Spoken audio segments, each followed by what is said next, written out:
Assalamualaikum warahmatullahi wabarakatuh. Perkenalkan, nama saya Restu Mustafid Ronif, NPM 0118067901 dari kelas manajemen 6 pagi E.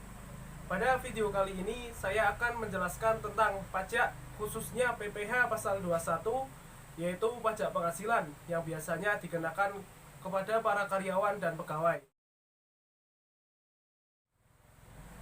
Sebelum saya menjelaskan lebih jauh tentang PPh pasal 21, terlebih dahulu saya akan menjelaskan apa itu yang dimaksud dengan PPh pasal 21. PPh pasal 21 adalah pajak yang pemotongan yang dikenakan atas penghasilan yang diterima oleh WPOP atau wajib pajak orang pribadi dalam negeri atas pekerjaan, jasa, dan kegiatan yang dilakukannya. PPh pasal 21 dipotong atas penghasilan yang diterima oleh seseorang. Perlakuan terhadap PPh pasal 21 sangatlah bervariasi, tergantung dari penghasilan yang diterima oleh WP atau wajib pajak. Berikut adalah beberapa kategori penghasilan yang dikenakan PPh pasal 21. Yang pertama adalah penghasilan yang diterima oleh pegawai tetap. Yang kedua ada penghasilan yang diterima oleh pegawai tidak tetap. Yang ketiga ada penghasilan yang diterima bukan pegawai. Yang keempat ada penghasilan yang telah dikenakan PPh 21 final. Dan yang kelima ada penghasilan lainnya. Adapun undang-undang yang mengatur tentang PPh pasal 21 diantaranya yaitu yang pertama, Undang-Undang Nomor 7 Tahun 1983 sampai Undang-Undang Nomor 36 Tahun 2008 tentang pajak penghasilan.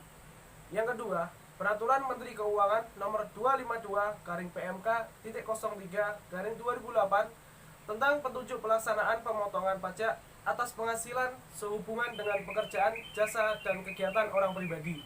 Yang ketiga, Peraturan Dirjen Pajak Nomor PER-16/PC/2016 tentang pedoman teknis tata cara pemotongan, penyetoran, dan pelaporan pajak penghasilan pada pasal 21 atau pajak penghasilan pasal 26 sehubungan dengan pekerjaan, jasa, dan kegiatan orang pribadi. Yang keempat, Peraturan Menteri Keuangan Nomor 102/PMK.010 Tahun 2016 tentang penetapan bagian penghasilan sehubungan dengan pekerjaan dari pegawai harian dan mingguan serta pegawai tidak tetap lainnya yang tidak dikenakan pemotongan menimbang pajak penghasilan. Yang kelima, Peraturan Pemerintah Nomor 68 Tahun 2009 tentang tarif pajak penghasilan pasal 21 atas penghasilan berupa uang pesangon, uang manfaat pensiun, tunjangan hari tua, dan jaminan hari tua. Yang 6, Peraturan Menteri Keuangan Nomor 16/PMK.03 Tahun 2010 tentang tata cara pemotongan pajak penghasilan pasal 21 atas penghasilan berupa uang pesangon, uang manfaat pensiun, tunjangan hari tua, dan jaminan hari tua yang dibayarkan sekaligus. Wajib pajak atau WP yang dikenakan PPh pasal 21 yaitu yang pertama pegawai, yang kedua penerima uang pesangon, uang pensiun, dan penerima jaminan hari tua. Yang ketiga ada WP atau wajib pajak kategori bukan pegawai, yaitu yang pertama tenaga ahli yang melakukan pekerjaan bebas yang terdiri dari akuntan, arsitek, dokter, konsultan, aktuaris, penilai, dan notaris. Yang kedua ada bintang film, pemain musik, penyanyi, pembawa acara, kru film, sutradara, foto model, pelukis, pemain drama, dan lainnya. Yang ketiga ada olahragawan, pelatih, pengajar, penasehat, moderator, dan penceramah. Yang keempat ada peneliti, pengarang, dan penerjemah. Yang kelima ada penyedia jasa komputer, direct selling, distributor perusahaan multilevel marketing, dan lainnya. Yang ketujuh ada dewan pengawas yang tidak merangkap sebagai pegawai tetap perusahaan atau anggota dewan komisaris. Yang ke-8 peserta pertemuan, sidang, konferensi, kunjungan kerja, dan peserta rapat. Dan yang ke-9 adalah mantan pegawai. Objek pajak PPh pasal 21 ada dua kategori, yaitu yang pertama kategori penghasilan yang dikenakan PPh pasal 21 dan yang kedua ada kategori penghasilan yang tidak dikenakan PPh pasal 21. Yang termasuk dalam penghasilan yang dipotong oleh PPh pasal 21 yaitu yang pertama penghasilan yang diterima oleh pegawai tetap, penghasilan yang diterima berupa uang pesangon, penghasilan yang diterima oleh penerima pensiun, penghasilan yang diterima oleh pegawai tidak tetap atau pegawai lepas. Yang kelima, ada imbalan kepada bukan pegawai. Yang keenam, ada imbalan kepada peserta kegiatan.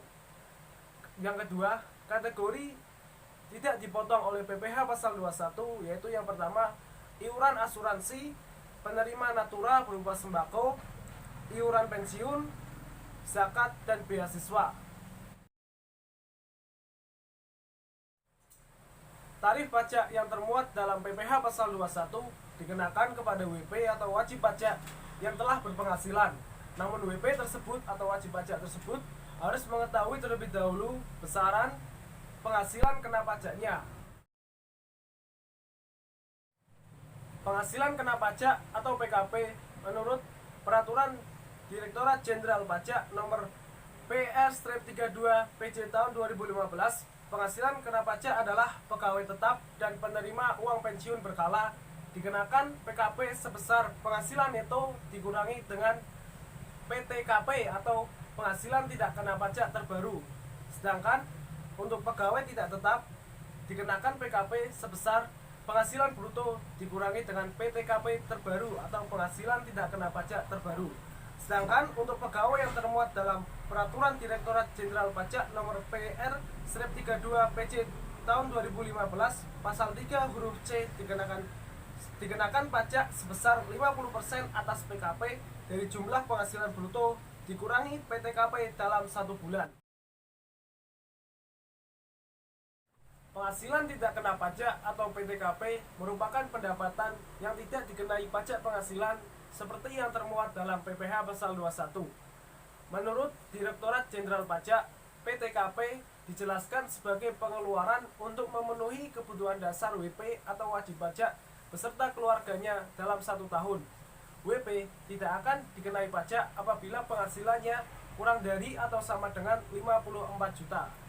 Objek PTKP atau penghasilan tidak kena pajak yaitu yang pertama 54 juta untuk WP pribadi, yang kedua ditambah 4.500.000 apabila WP tersebut telah kawin, yang ketiga ditambah 54 juta dari penghasilan istri apabila istri berpenghasilan dan digabung dengan penghasilan suami. Namun apabila istri telah berpenghasilan namun tidak digabung dengan penghasilan suami, maka pajaknya akan dihitung sendiri. Yang keempat, ada tanggungan. Tanggungan di sini maksimal 3 orang, yaitu keluarga kandung serta keluarga dalam 1 garis keturunan dan anak angkat, yang masing-masing akan menambah pajak sebesar 4.500.000. Tarif progresif PPh pasal 21 berdasarkan pasal 17 ayat 1 UU PPh, perhitungan tarif pajak pribadi menggunakan tarif pajak progresif adalah sebagai berikut.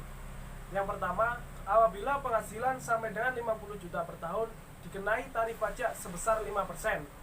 Yang kedua, apabila penghasilan 50 juta sampai 250 juta per tahun dikenai tarif pajak sebesar 15%. Yang ketiga, apabila penghasilan 250 juta sampai 500 juta per tahun dikenai tarif pajak sebesar 25%. Yang keempat, apabila penghasilan lebih dari 500 juta per tahun dikenai tarif pajak sebesar 30%. Namun, kepada WP atau wajib pajak yang tidak memiliki NPWP atau nomor peserta wajib pajak akan dikenai tarif pajak lebih tinggi 20% dari peserta wajib pajak, atau maksudnya dari WP yang memiliki NPWP atau nomor peserta wajib pajak. Perhitungan tarif pajak PPh pasal 21 dilakukan dengan mengalihkan tarif pajak dengan dasar pengenaan pajak atau jumlah bruto dari penghasilan yang ditetapkan. Penghasilan yang diterima biasanya akan dikurangi terlebih dahulu dengan pengurangan-pengurangan yang sesuai dengan aturan yang berlaku.